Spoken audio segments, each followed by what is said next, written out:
नमस्कार। कबीर ने कहा था कि पाहन पूजे हरि मिले तो मैं पूजूं पहाड़। मतलब नर सेवा में ही नारायण सेवा का महान उद्देश्य निहित है। इसी उद्देश्य को सुदूर वनांचल में विगत 32 वर्षों से तामझाम प्रचार प्रसार से दूर रहकर अंजाम दिया जा रहा है, जिस वजह से यह स्थल किसी तीर्थ स्थल की तरह पावन और पवित्र बन चुकी है।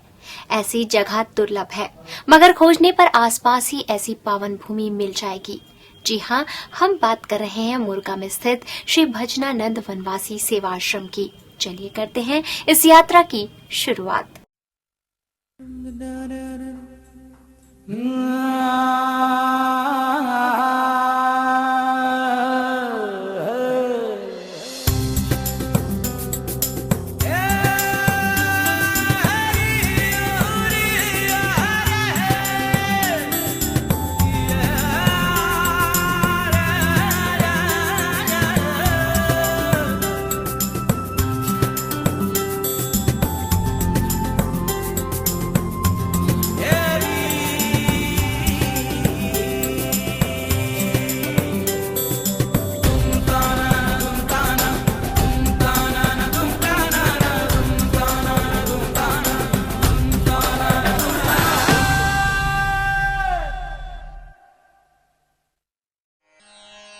संन्यास का अर्थ ये नहीं होता कि जीवन से पलायन किया जाए, बल्कि सच्चा सन्यासी वो है जो मानव मात्र की सेवा में ही अपना जीवन अर्पण कर दे। इस दौर के तथाकथित संतों के विपरीत श्री शारदानंद सरस्वती ने करीब 32 वर्ष पहले जो सपना देखा था, आज उसका साकार रूप स्वामी भजनानंद वनवासी सेवा आश्रम के रूप में सबके सामने है। स्वामी जी ने समाज की मुख्य धारा से पिछड़ चुके उन दूरांचल वनवासियों की फिक्र की, जिनके बारे में सोचने की जरूरत शायद ही कोई महसूस करता है। इसके लिए उन्होंने मोरगा में केंदई जलप्रपात के पास स्थित स्थल का चयन किया। 32 साल पहले बेहद साधारण संसाधनों के साथ आरंभ इस आश्रम ने आज विशाल आकार ग्रहण कर लिया है। बीहड़ आदिवासी क्षेत्र में आश्रम निर्माण कर जहां वनवासी बच्चों को शिक्षित किया जा रहा है, वहीं उन्हें भविष्य में स्वरोजगार के लिए भी तैयार किया जाता है। यही नहीं, आसपास के गांव में बसने वाले आदिवासियों के जीवन स्तर को ऊपर उठाने की हर मुमकिन कोशिश यहाँ की जा रही है। यहाँ पर प्राचीन गुरुकुल एक बार फिर साकार हो उठे हैं। इस आवासीय विद्या केंद्र में 217 आदिवासी बालक बालिकाएं शिक्षा ग्रहण कर रहे हैं, जिनमें धनवार और पंडो जैसे विशेष आदिवासी समूह के बच्चे भी शामिल हैं। यहाँ आधुनिक और पुरातन का अद्भुत मेल दिखता है। बच्चे वेद मंत्रों का अध्ययन भी करते हैं और कंप्यूटर साइंस का भी ज्ञान इन्हें यहाँ कराया जाता है। इसके पीछे केवल एक उद्देश्य था कि ये जो पिछड़ी जनजातियां हैं, किसी तरीके से इनका सामाजिक, आर्थिक और बौद्धिक विकास हो। और ये सब तब होता जब एक जुटता या इनका एक समागम स्थल प्रारंभ हो पाता। और इसी के परिप्रेक्ष्य में इस आश्रम का उदय हुआ और आज 32 वर्षों से शनय शनय धीरे धीरे ये निरंतर प्रगति के नए सोपान स्पर्श कर रहा है ये आश्रम। मजे की बात, ये सभी घोर आदिवासी क्षेत्रों के हैं। इनमें से कुछ तो धनुहार और पंडो के भी हैं, जो कि राष्ट्रपति के दत्तक पुत्र माने गए हैं। एक तरफ तो ये वेद मंत्रों का उच्चार करते हैं, दूसरी तरफ कंप्यूटर, मैथमेटिक्स, साइंस और इंग्लिश सीखते हैं। ये बच्चों का अपना घर है। तड़के से ही दिनचर्या यहाँ शुरू हो जाती है। नित्य कर्म के पश्चात बच्चे वेद मंत्रों का पाठ करते हैं। अध्ययन अध्यापन से पहले गौ सेवा, खेती बाड़ी और अन्य जीवन उपयोगी कार्य आश्रम के बच्चे और रहवासी स्वयं करते हैं। आसपास से ही नहीं बल्कि सुदूर अंचलों के भी वनवासी बच्चे यहाँ शिक्षा ग्रहण करने आते हैं। शिक्षा, दीक्षा, भोजन आदि सभी व्यय आश्रम स्वयं वहन करता है। यही नहीं, पूरे जिले के अनाथ बच्चों को भी आश्रम द्वारा गोद लेकर उनकी शिक्षा, दीक्षा, लालन पोषण की जिम्मेदारी पूरी की जा रही है। पूरे जिले में जहाँ भी कोई अनाथ बच्चा मिलता है, हमने कलेक्टर महोदय से निवेदन किया है कि वैधानिक औपचारिकताओं को पूरा करने के बाद आश्रम उस बच्चे को गोद ले लेगा। वो बच्चा यहीं रहेगा, पढ़ेगा, बड़ा होगा और समाज की मुख्य धारा में जुड़ेगा। स्वामी शारदानंद सरस्वती यहाँ अक्सर आते हैं। वर्ष भर देश भ्रमण करने के बावजूद उनकी प्रिय स्थली यही आश्रम है। जब भी स्वामी जी यहाँ पहुँचते हैं, आश्रम की चहल पहल और रौनक ही बढ़ जाती है।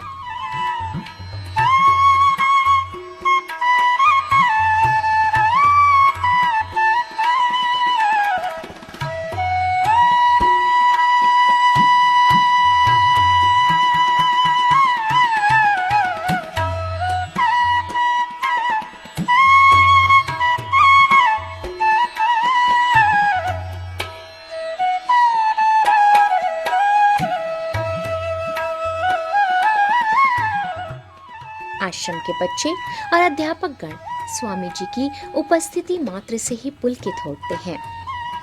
यही नहीं, स्वामी जी से मिलने विशिष्ट अति विशिष्ट जनों के आश्रम पधारने का सिलसिला भी शुरू हो जाता है, जिनके लिए आश्रम की दिनचर्या, यहाँ का विशुद्ध भारतीय वातावरण और बिना किसी स्वार्थ के निजी स्तर पर जारी इस कार्य को देखकर कोई भी प्रभावित हुए बगैर नहीं रह सकता। आश्रम के माध्यम से जो वनवासी छात्रों का और पूरे इस क्षेत्र का जो विकास हो रहा है, जिसमें विकास से मतलब आध्यात्मिक विकास, सामाजिक विकास और बौद्धिक, वो अतुलनीय है, उसका अवर्णनीय है। और ये एक बहुत बड़ी बात है आज के समय में, जहाँ पर जो है भौतिकवाद की तरफ सब भागम भाग हो रही है और आध्यात्म से विचलन हो रहा है, और उसी का कारण है सब ये दुख का कारण जो है। तो उसमें महाराज श्री के कृपा से जो ये पुनीत कार्य हो रहा है, कम से कम आने वाली पीढ़ी हमारी संस्कार में होगी। एक तरफ हमारा समाज पश्चिमी परंपराओं के पीछे भाग रहा है, बच्चों को महंगे स्कूल में भेजना फैशन बन चुका है। वहीं कल्पना नहीं की जा सकती कि किसी निःशुल्क गैर सरकारी स्कूल में भी बच्चों में नैतिकता, बौद्धिकता और रचनात्मकता का ऐसा पाठ पढ़ाया जाता होगा। यहाँ बच्चों को ही नहीं, आसपास की महिलाओं को भी सिलाई, मोमबत्ती निर्माण, दोना प्रशिक्षण, कशीदाकारी, अगरबत्ती बनाना सिखाया जाता है, जिसे अपनाकर वे स्वरोजगार की दिशा में सफल हो सके। मैंने भी कुछ पल बैठकर इनसे दोना पत्तल बनाना सीखा और इनसे बात करते हुए इनकी सहजता से प्रभावित हुए बिना मैं नहीं रह सकी।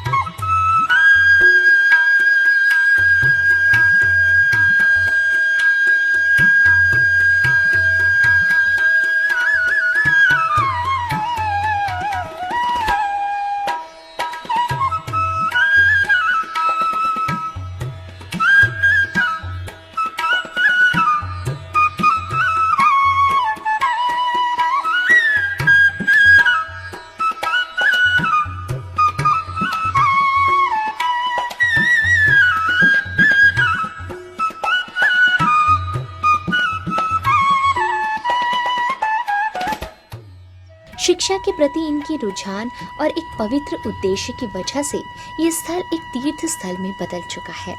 इसलिए लोग इसे करदम तीर्थ भी कहते हैं। यहाँ सिर्फ शिक्षा दान ही नहीं हो रहा, बल्कि और कई सामाजिक संस्कार भी आश्रम द्वारा संपन्न हो रहे हैं। हर साल यहाँ सामूहिक विवाह का आयोजन स्वामी शारदानंद सरस्वती के मार्गदर्शन में किया जाता है, जिसमें स्वामी जी के भक्त हर स्तर पर सहयोग करते हैं।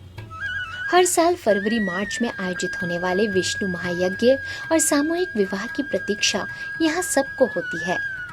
विवाह में सिर्फ कन्याओं को उपहार भेंट कर उनका कन्यादान ही नहीं किया जाता, बल्कि आजीवन किसी बेटी की तरह उनके संबंध में पूरी जानकारी आश्रम द्वारा रखी जाती है। ये बेटियां भी इसी आश्रम को अपना मायका मानती हैं और हर साल कुछ समय के लिए यहाँ जरूर आती हैं। ये अपने एक पुत्री या पुत्र के विवाह के लिए अपने खेत गिरवी रख देते हैं, ग्रामीण जो आदिवासी क्षेत्रों में है, और गिरवी होने के कारण कई पुश्तें उनकी निकल जाती हैं, लेकिन वो उस खेत को मुक्त नहीं करा पाते और ऋण के एक ऐसे भंवर जाल में उलझ जाते हैं जिससे कभी इनके कोई पुश्तें फिर बाहर नहीं निकल पाती। तो इस मिथक को तोड़ने के लिए इस आश्रम के माध्यम से छत्तीसगढ़ में सबसे पहले सामूहिक विवाह का एक चलन किया गया। केवल विवाह करना हमारा उद्देश्य नहीं है। ये 12 साल पहले हमने जो विवाह किया था, वो पति पत्नी का जोड़ा अपने बच्चों के साथ आज इसे अपना मायका समझकर यहाँ आता है। उनके बच्चे बड़े हो गए हैं, अब वो हमसे कहने लगे हैं कि हम अपने बच्चों का विवाह भी यहीं करवाएंगे। तो एक जुड़ाव की जो बात है वो कहीं ना कहीं अब सामाजिक इस कुरीति को दहेज के तोड़ने में सफल हो रही है। तो उनका ये मानना है कि हम अपने पिता के घर आए हैं। लड़कियां बोलती हैं हम अपने पीहर आई हैं, हम अपने मायके आए हैं। और जब यहाँ से जाते हैं तो जैसे एक पिता अपनी पुत्री को सारी चीज़ें आशीर्वाद स्वरूप प्रदान करता है, वैसी हर माता को, हर कन्या को महाराज श्री के हाथों साड़ियाँ, वस्त्र और नकद राशि जो है वो दी जाती है, ताकि उनको ये लगे कि नहीं, मैं अपने पिता या अपने दादा या अपने मैं घर से मायके आई हूँ और कुछ लेके जा रही हूँ। यहाँ एक गौशाला भी है जहाँ वर्तमान में 122 गायें हैं। गायों की संख्या बढ़ाने की योजना है। खास बात यह है कि यहाँ का दूध बेचा नहीं जाता। आश्रम के बच्चे ही जी भरकर शुद्ध दूध का सेवन करते हैं। यहाँ पर एक गौशाला प्रारंभ की गई है जिसमें आज तकरीबन 122 गायें हैं। करीब 30-35 दुधारू हैं। बाकी जो भी निर्बल गायें दिखती हैं यहाँ आश्रम में लाई जाती हैं और इसका विस्तार बड़ी तेजी से हो रहा है। हम आज जो दूध पी रहे हैं वो मिलावटी दूध है, लेकिन आप कल्पना करिए ये 217 बच्चे रोज शाम को गाय का शुद्ध दूध पीते हैं। यहाँ सिर्फ बच्चों को ही शिक्षित करने का उद्देश्य पूरा नहीं हो रहा, बल्कि आसपास बसने वाले ग्रामीणों में मौजूद कुटैब जैसे नशा की प्रवृत्ति, जुआ खेलना आदि को भी शिक्षा के माध्यम से दूर किया जा रहा है। यही नहीं, आसपास मंदिरों का निर्माण कर एक ऐसी भावना जगाई जा रही है जिससे लोग आस्था के दामन में बंद कर बुराई से दूर हो सके। जुआ चलता था, चौसर चलता था ग्रामीण क्षेत्रों में, वो बंद हो गया है। लोग आध्यात्म की ओर जा रहे हैं। बच्चों को स्कूल नहीं भेजते थे, उन्हीं के सारे बच्चे यहाँ पढ़ रहे हैं आज। तो कहीं ना कहीं वो सामाजिक और आर्थिक परिवर्तन अब देखने को मिल रहा है। 30 वर्षों की जो रूपरेखा हमने रखी थी, परिणाम अब सामने आने लगे। आश्रम के माध्यम से छोटे छोटे मंदिरों की स्थापना की गई है ताकि इनका विश्वास और प्रबल रहे और ये धार्मिकता के डर से जो कुरीतियाँ इनके ऊपर आती हैं उससे ये दूर बचे रहें। और इसी प्रयास के चलते गांव-गांव में हनुमान जी, शंकर जी की छोटे छोटे मंदिरों की स्थापना की गई है और कहीं ना कहीं वो परम सत्ता का जो डर है वो इन्हें रोकता है कुरीतियों की ओर जाने के लिए। नर सेवा को ही नारायण सेवा मानने की हमारी संस्कृति में यह आश्रम किसी धार्मिक पवित्र स्थान से किसी भी मायने में कम नहीं है। वर्तमान में आश्रम का पूरा व्यय स्वामी जी और उनके भक्तों द्वारा ही उठाया जा रहा है, लेकिन भविष्य की विकास योजनाओं के लिए जिस मदद की जरूरत है उसके लिए मदद की भी जरूरत है। हाईटेक के इस जमाने में जंगल के बीच संचार साधनों से दूर नीरव में मौन साधना की तरह इस सेवा कार्य के संदेश को जन जन तक पहुंचाने के लिए दिसंबर तक वेबसाइट निर्माण की योजना है, जिसके बाद शायद आश्रम के साथ और भी सज्जन जुड़ सके। हमें ज़रूरत है कुछ ऐसे लोगों की जो आर्थिक रूप से हमें मदद कर सकें और बिना अर्थ के कुछ नहीं होता। कोशिश है हमारी कि बहुत जल्दी इस आश्रम की हम वेबसाइट बना के अंतर्राष्ट्रीय स्तर पे इसे करेंगे और संभवतः ये दिसंबर तक हो जाएगा। स्वामी शारदानंद सरस्वती समय अभाव के बावजूद आश्रम की एक एक गतिविधियों पर पैनी निगाह रखते हैं। उनका एकमात्र उद्देश्य है आश्रम को विकसित करते हुए उसका लाभ और भी उन बच्चों तक पहुंचाना है जिनकी चिंता करने वाला शायद कोई नहीं है। जब भी कोई विशिष्ट व्यक्ति आश्रम में पहुंचता है तो स्वामी जी स्वयं पूरे आश्रम का निरीक्षण उन्हें कराते हैं ताकि वे भी इस जन उपयोगी सेवा कार्य में अपनी भागीदारी सुनिश्चित कर पाएं। प्रकृति की गोद में स्वयं को एकाकार करते हुए संस्कार जगाने की इस भारतीय पद्धति को यहाँ पुनर्जीवित होते देखा जा रहा है। बिलासपुर कटघोरा मार्ग पर कोरबा जिले में स्थित इस आश्रम की जानकारी शायद बहुत लोगों को नहीं है। यही वजह है कि हमने आज इस पवित्र धरा का दर्शन किया। आश्रम से लौटते हुए हमारे कानों में आश्रम के बच्चों द्वारा गाई प्रार्थना के स्वर गूंज रहे हैं। इन स्वरों में अब वेदना नहीं बल्कि शिक्षा का आत्मविश्वास है जिसने इन्हें आत्म गौरव से लबरेज कर दिया है। शायद स्वामी जी ने 32 बरस पहले यही सपना देखा था। आज उनका सपना काफी हद तक पूरा होता दिख रहा है। स्वामी जी नारियल के समान हैं, ऊपर से अनुशासन की कठोरता मगर भीतर से स्नेह की वही निर्मल कोमलता जिसने बच्चों को एक सुनहरे भविष्य के मार्ग पर चलने की राह दिखाई है। हम भी कभी न भूलने वाली यादों को लेकर लौट चले हैं, लेकिन अब भी कानों में बच्चों की आवाज गूंज रही है।